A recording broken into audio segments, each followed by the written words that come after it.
ମହାଭାରତରୁ କିଛି ଶିକ୍ଷା। ଅଭିମନ୍ୟୁଙ୍କ ପରି ଅଧା ଜ୍ଞାନରେ କୌଣସି କାମ କରନ୍ତୁ ନାହିଁ। ଯୁଧିଷ୍ଠିରଙ୍କ ଭଳି ଜୁଆ ଖେଳନ୍ତୁ ନାହିଁ।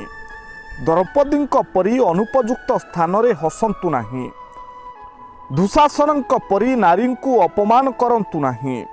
କର୍ଣ୍ଣଙ୍କ ପରି ଖଳ ଲୋକଙ୍କ ସଙ୍ଗେ ମିତ୍ର ହୁଅନ୍ତୁ ନାହିଁ।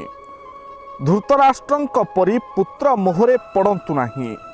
ଦୁର୍ଯ୍ୟୋଧନଙ୍କ ପରି ଜିଦଖୋର ହୁଅନ୍ତୁ ନାହିଁ। ଭୀଷ୍ମଙ୍କ ପରି ଅନ୍ୟାୟ ପ୍ରତିଶ୍ରୁତି ଦ୍ୱାରା ବନ୍ଧା ହୁଅନ୍ତୁ ନାହିଁ।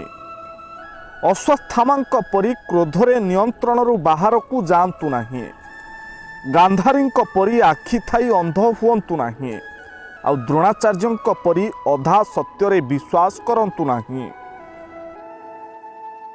ଏଭଳି କାର୍ଯ୍ୟ କଲେ ଶନିଦେବଙ୍କ କୋପ ଦୃଷ୍ଟି ପଡ଼ିଥାଏ। ଶନିଦେବ ହେଉଛନ୍ତି ନ୍ୟାୟର ଦେବତା ଏବଂ କର୍ମ ଅନୁସାରେ ଫଳ ଦେଇଥାନ୍ତି। ଶନିବାର ଦିନ ଲୁହାର କୌଣସି ଜିନିଷ ଘରକୁ ଆଣିବା ଉଚିତ ନୁହେଁ। ଶନିବାର ଦିନ କାଠରେ ତିଆରି ଜିନିଷ କିଣିଲେ ଅଶୁଭ ହୋଇଥାଏ। ଏହାଦ୍ୱାରା ଘରେ କଳହ ସୃଷ୍ଟି ହୋଇଥାଏ। ଶନିବାର ଲୁଣ କିଣି ଆଣନ୍ତୁ ନାହିଁ।